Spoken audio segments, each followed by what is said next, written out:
सुद्धा बघा आलाप तुम्हाला वर पोचवतो. मी म्हटलं तसं एक ग्रेडेशन आहे, आयुष्याला मिळालेली कलाटणी आहे.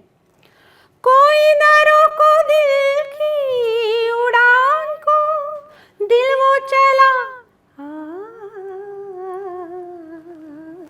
आज फिर जीने की तमन्ना है, आज फिर मरने का इरादा है. क्या बात आहे.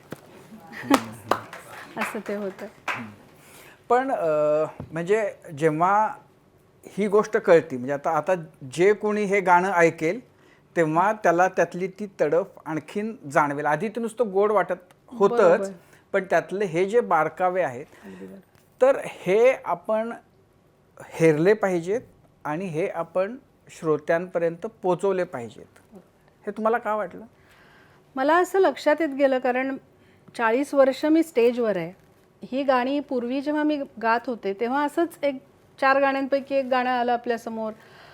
असं वाटू शकतं ह्या फेजमधनं लवकरात लवकर बाहेर पडलं पाहिजे असं मला जाणवलं तीव्रतेने. कारण माझ्या असं लक्षात आलं की आपण गाणं फार वरवर ऐकतो. सुरुवातीला आपल्या लक्षात फक्त गाण्याची धून येते बघा. एक वेळ आपण ती धून गुणगुणतो, ना ना ना ना ना ना ना ना हेच गाणं घेतलं तर आधी तुमचा कब्जा कोण घेतं तर संगीत घेतं. कारण संगीत हे मुळात आपल्याला लवकर भिडतं. जरी तुमची मातृभाषा असली, जरी तुम्हाला आणि हिंदीसुद्धा समजत असली, तरी तुमचं लक्ष त्या काव्याकडे पटकन जात नाही. हे दुर्दैव आहे. आणि मग मुळात काव्यच नीट ऐकलं गेलं नाही तर मग त्या काव्याला समजून ही काही जी ट्रीटमेंट दिली गेली आहे ती लक्षात घेण्याची पायरी आणखीन त्याच्या पुढची आहे ना. म्हणून माझ्या लक्षात आलं की ह्यावर काम करायला हवं आहे.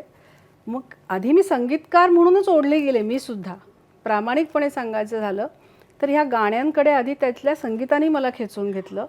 मग लक्षात येत गेलं की ह्या कवींची प्रतिभा इतकी अफाट आहे. मग अगदी सुरुवातीच्या काळापासून साहिर आहेत, शैलेंद्र आहेत, गुलजार साहेब आहेत, ही मोठी माणसं आहेत. ह्यांनी काय जे लिहून ठेवलं आहे ते इतकं उच्च दर्जाचं आहे की माझा असा दावा आहे की जसं आपण महाभारताबद्दल सांगतो की तिथं सांगितली गेली नाही अशी नातेसंबंधच नाहीत किंवा अशा परिस्थिती नाहीत, अशी संकटं नाहीत, असे भावभावनांचे अतिशय कॉम्प्लेक्स अशा गोष्टी नाहीत. तसंच आहे की अशी भावनाच नाही आहे की ती ह्या कवींनी हाताळली नाही.